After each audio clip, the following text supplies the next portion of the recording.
Australia, we knew him through Twitter, and it's really a pleasure to have you with us. Thanks very much. Yeah, welcome everybody. How are we all holding up? Everybody's still awake? I think it's been an excellent presentation, thank you. And I'm actually the token 50-year-old GP to represent, or to counterbalance all the young, enthusiastic social media files in the room. First of all, I've got to tell a bit about myself, you know, just to prove a point. I'm a GP from Emerald. I have some work-life balance, but I'm also a GP obstetrician, so I not only practice general practice, but also procedural obstetrics as well. I don't actually fly my own aeroplane. I have my own private pilot, who's my son, and we get around a fair bit. Australia's a big place, and I was just going to show you some pictures of that. Heavily involved in student training. And I live in a little country town of Emerald, and I just wanted to show you that we educate students, and what we find in Australia more and more is that doctors out in rural communities are doing a lot of the education. So I've got some nursing students assisting some medical students resuscitate a baby, which hopefully survived.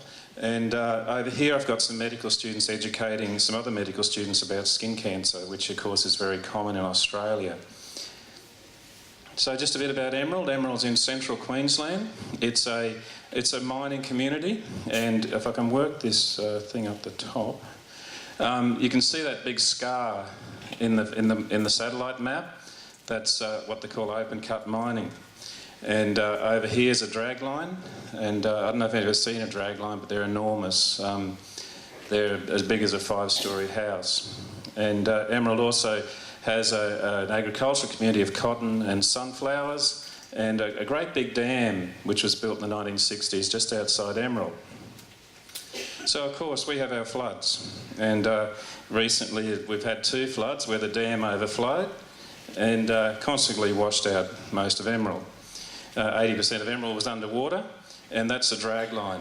The water actually flowed into the holes and filled up the mining holes. So that's a bit about myself and where I come from.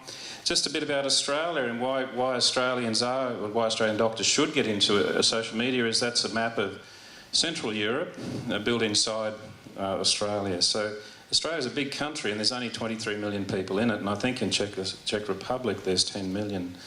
In this small environment. So we're a big country. So what about social media? Oh, the other thing is I'm into telehealth, and this is the other thing about Australia. We're really pushing forwards to try and reduce our isolation through many different types of e-health. Now, social media is a part of e-health, and it's a really important part that we should all embrace.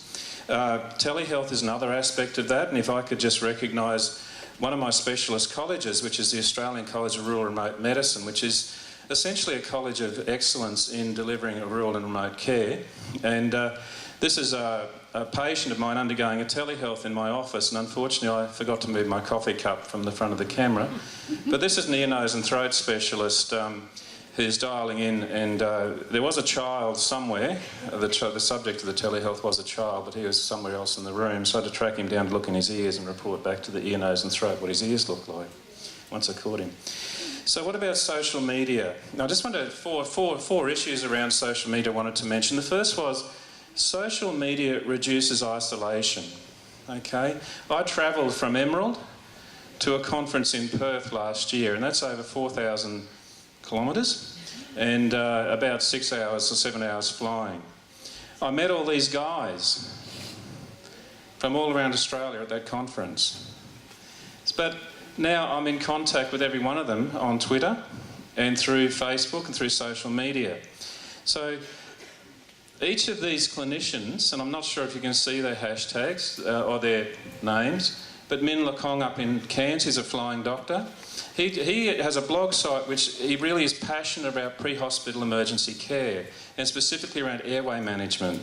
So Min is somebody I'd recommend to really look at his blogs if you're really interested in acute care of people outside of the hospital setting, because Min flies around, he does his business in an aeroplane.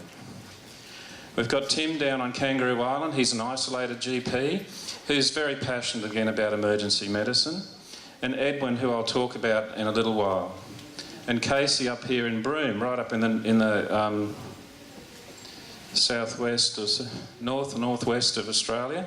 And Casey is a medical educator in a very isolated area, but he actually educates a lot of people all across Australia through his blogs. He's very passionate about teaching medical students and about teaching registrars. And he's got quite interesting blogs in as much as he poses a question, a lot of social issues, a lot of ethical and moral issues in his blogs. But I can talk to these guys every minute of every day if I want to. They probably get sick of me, but I can chat to them. And if I could recognise this guy here, Dave Townsend, who's a medical student, but luckily in a previous life was an IT professional and one of those guys that makes up fancy slides. But he's been a real bastion of supporting social media in Australia.